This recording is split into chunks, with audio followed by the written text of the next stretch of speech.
बिस्मिल्लाहिर्रहमानिर्रहीम, अस्सलाम वालेकुम रहमतुल्लाहि व बरकातुहू। मेरा नाम अहमद अकील है। आप देख रहे हैं प्रॉपर्टी विजन टीवी।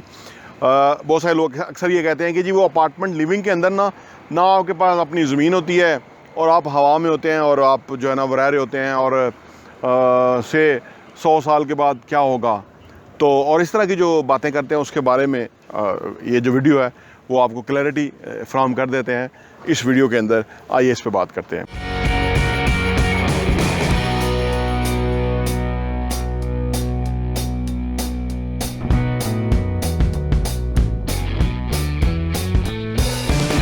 आपको याद होगा कि कोई भी चीज़ नई होती है ना हमारे लिए, तो वो नई होती है ना जब तक कि हम उसके अंदर आगे ना जाएं, यानी अपना जो क्लैरिटी है वो ना बनाएं।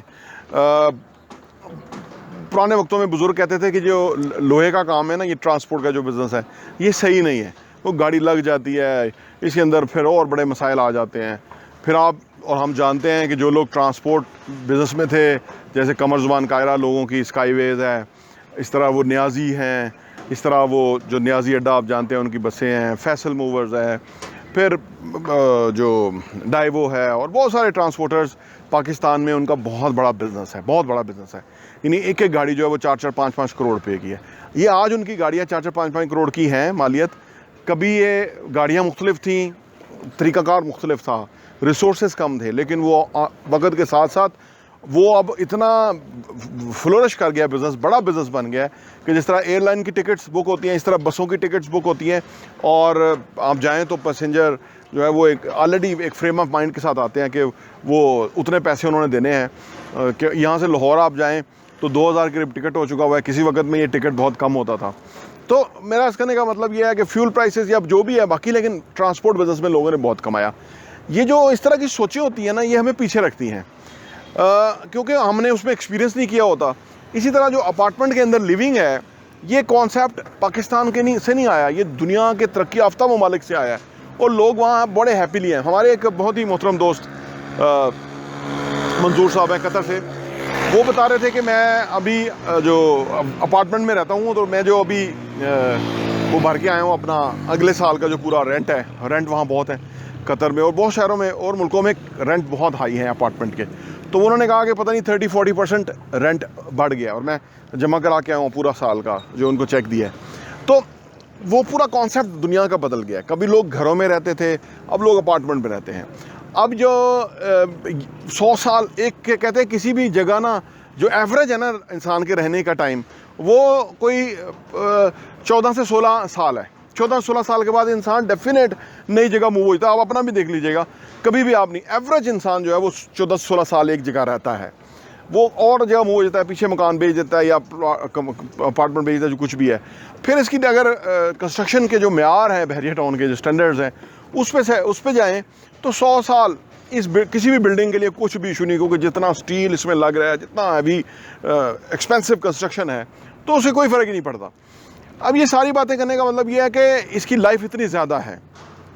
और ये वैसे हमने आपको एक और वीडियो में भी बताया था कि आप अपार्टमेंट में अगर इन्वेस्ट कर देते हैं ना, तो आप अगर रेंटल मॉडल पे डाल लेते हैं तो सिर्फ 10 साल के अंदर 2 दफ़ा 5-5 10 साल के अंदर आप जो पैसा दे चुके होते हैं वो पैसा भी आप वापस ले चुके होते हैं और बाकी आपको फ्री पड़ चुका होता है। यानी प्रॉपर्टी के जो बढ़ने की जो ROI है वो ये है, जो रेंटल की शक्ल में ROI है। जो अदर ROI है, जो आपकी एक्सपेंसिव हो जाती है प्रॉपर्टी वक्त के साथ, वो उससे कहीं ज़्यादा है। यानी वो 10 सालों में शायद 4 गुना, यानी करोड़ रुपए का अपार्टमेंट है तो वो 4 करोड़ का हो चुका होगा, और आपने 3 सालों की इंस्टॉलमेंट पे करोड़ रुपए का लिया था।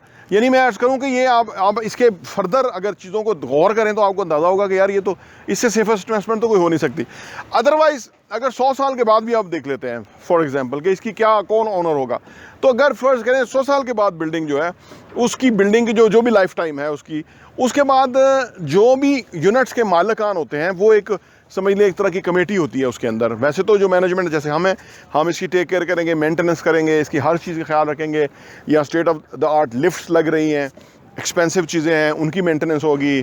हमने यहाँ पे एक्स्ट्रा ट्यूबवेल लगाया है जो कि पानी का एक सेकंड हमने इंतज़ाम किया है। वैसे तो बहरिया के पानी अवेलेबल है। इस तरह हमने अब इस बिल्डिंग को बड़े मोहब्बत से हम बना रहे हैं और हमारी कोशिश है कि ये one of the best building हो। यानी इसके अंदर बिल्डिंग मैनेजमेंट सिस्टम एक हम अप्लाई कर रहे हैं जो कि हर चीज़ को जो है वो कंप्यूटराइज ले आएगा। सिक्योरिटी कैमराज होंगे, पूरा कुछ सिस्टम कंप्यूटराइज होगा, और जो लोग हमारे साथ इन्वेस्ट करेंगे वो रेंटल उनके बैंक अकाउंट में जाएगा। पूरा हम इस पर बहुत काम कर रहे हैं, और ये इंशाल्लाह ताला हम उसमें भी जो है ना एक्सीलेंस हासिल करेंगे। जैसे हमने कंस्ट्रक्शन में अल्हम्दुलिल्लाह बरवकत और तेज़ कंस्ट्रक्शन की और क्वालिटी कंस्ट्रक्शन की है, इसी तरह हम उसके अंदर भी जो अपना बिल्डिंग मैनेजमेंट सिस्टम है BMS, उसके अंदर भी हम इंशाल्लाह ताला आपको दिखाएंगे कि वो कितना एफिशिएंट है और उससे कितना आपको फ़ायदा होगा। तो ये सारी बातें करने का मतलब ये है कि जो जितने यूनिट्स हैं, फ़र्ज़ करें यहाँ 80 यूनिट है फॉर एग्ज़ाम्पल, तो 80 लोग उस ओनर हैं इस बिल्डिंग के अंदर, वो इक्वली अपने हिसाब से और रेशो के साथ ऑनरशिप रखते हैं। जो भी उनकी रेशो है, कोई ग्राउंड फ्लोर तक एक्सपेंसिव है, ऊपर अपार्टमेंट है तो ज़रा लेस एक्सपेंसिव है, लेकिन उस हिसाब से उनका अपना शेयर और वो बनता है।